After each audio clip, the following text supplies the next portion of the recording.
Herkese merhaba, nasılsınız? Sık sık market alışverişi yapar mısınız?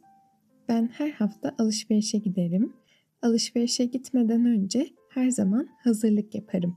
Evde ne yok, neye ihtiyacım var, bunları telefonuma yazarım. Örneğin bu hafta şunları yazdım. Ekmek, yumurta, 2 paket süt, 3 kilo soğan ve tereyağı. Böyle bir liste yapınca daha hızlı alışveriş yapıyorum. Evde olan şeyleri tekrar almıyorum ve önemli şeyleri unutmuyorum. Ayrıca alışveriş için yanıma bez poşetler alırım. Çünkü plastik poşetleri kullanmak istemiyorum. Peki Türkiye'de nereden market alışverişi yapılır? Türkiye'de 3 tür yerden alışveriş yapabiliriz. Pazarlar, büyük zincir marketler ve bakkallar. Birincisi pazar. Türkiye'de her semtin bir pazarı vardır. Her semtte pazar farklı bir günde kurulur. Örneğin salı pazarı, cuma pazarı gibi. Salı pazarı salı günü, cuma pazarı cuma günü kurulur.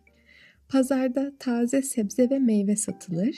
Domates, biber, patlıcan, elma, portakal gibi her şey bulunur. Ayrıca kıyafet, antika eşyalar ve peynir, yumurta, tereyağı gibi organik ürünler de satılır. Pazarda satıcılarla konuşurken şu soruları sorabilirsiniz. Bu kaça, kilosu ne kadar veya 1 kilo domates ne kadar gibi.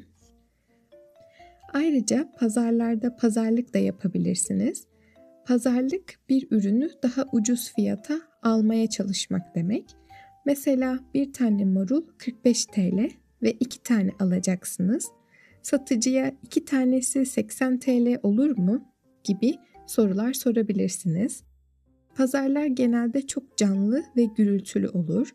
Hem de öğleden sonra gidince ürünleri daha ucuza alabilirsiniz.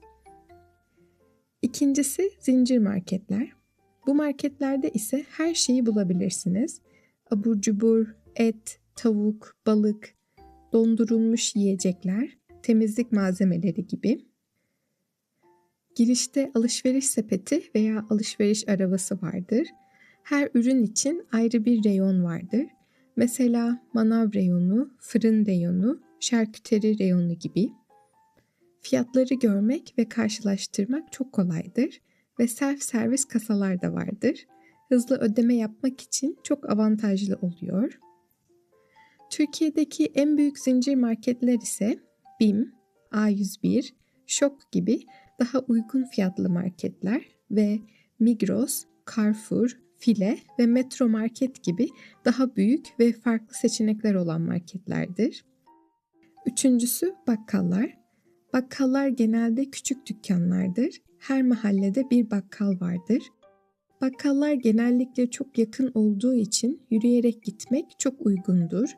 Bir şeye aniden ihtiyaç duyduğunuzda bakkal çok işe yarar. Ekmek, su, kabartma tozu, pil, peçete gibi şeyleri bakkaldan alabilirsiniz. Ama büyük marketlere göre biraz daha pahalı olabilir. Bazen bakkalı arayıp sipariş verebilirsiniz. Ayrıca bakkalın evinize çıkmasına gerek yok. Çünkü balkondan ip ile bir sepet bırakıp siparişinizi içine koymasını isteyebilirsiniz. Bu biraz eski bir gelenek ama hala birçok küçük mahallede devam ediyor. Ayrıca evden çıkmak için çok tembelseniz uygulamalardan da sipariş verebilirsiniz.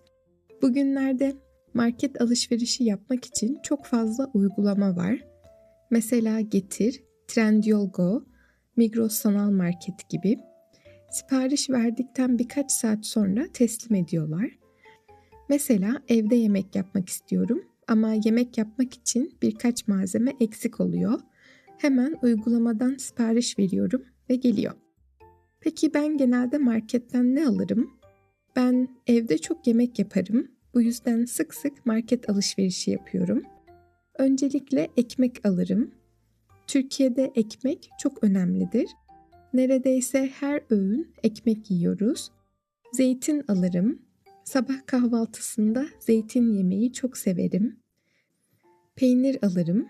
Beyaz peynir veya kaşar peyniri. Türk kahvaltısında peynir çok önemlidir.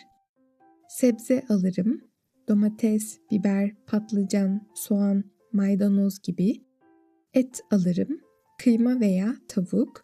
Kıymadan köfte yaparım. Tavuğu fırında pişiririm. Meyve de alırım. Şu sıralar nar, elma ve mandalina alıyorum. Peki daha ucuza almak için fiyat karşılaştırması yapar mısınız? Ben her zaman fiyatları karşılaştırırım. Aynı ürün ama farklı boyutlar, farklı fiyatlar olabilir. Bu yüzden hem boyuta hem fiyata bakarım. Bazen marketlerde indirim olur. İndirim demek fiyatın daha ucuz olması demektir. Örneğin zeytinyağı 150 liraydı. İndirimde 120 lira oldu. Bu bir indirim. Uygulamalarda da birçok kupon var ve onları kullanıp tasarruf edebilirsiniz. Türkiye'de bir alana bir bedava kampanyaları çok yaygın değildir. Ancak bazen ikinci üründe %50 indirim gibi kampanyalar olabilir. Peki siz nereden alışveriş yaparsınız? Alışverişte ne alırsınız? Fiyat karşılaştırması yapar mısınız? Yorumlara yazın lütfen. Bugünkü podcast'i dinlediğiniz için teşekkürler. Hoşça kalın.